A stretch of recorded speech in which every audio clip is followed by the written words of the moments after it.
Cześć, mam na imię Patryk i jestem automatykiem w High Technology Machines. Dziś opowiem Wam o dodatkowych funkcjach i możliwościach obrabiarek Okuma, które pozwalają łatwo i szybko komunikować się z urządzeniami zewnętrznymi.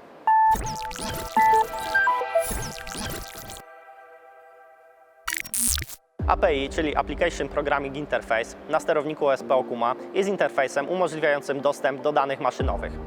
Dzięki API możliwa jest m.in. automatyczna rejestracja narzędzi, obsługa dodatkowych cykli pomiarowych w graficzny i przejrzysty sposób oraz sterowanie dodatkowymi urządzeniami.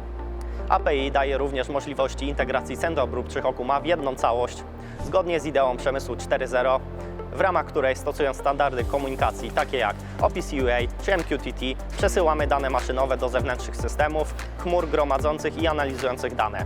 Jest to niesamowite wsparcie dla produkcji wykorzystujących wiele różnych obrabiarek.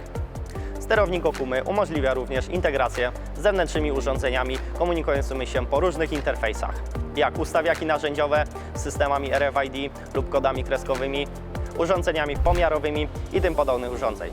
Dzięki temu na bieżąco odbywa się wymiana potrzebnych danych, np. przekaz pomiarów, co umożliwia wprowadzenie automatycznych korekt narzędziowych w procesie obróbczym. ATM to jednak nie tylko sama Okuma.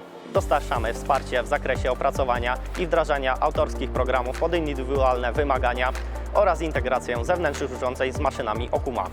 Na dziś to już wszystko. Zapraszamy do obserwowania naszych działań w social media oraz oczywiście subskrypcji kanału High Technology Machines na YouTube, gdzie regularnie pojawiają się nowe materiały dotyczące samego skrawania, jak i maszyn obróbczych. Zapraszamy do współpracy.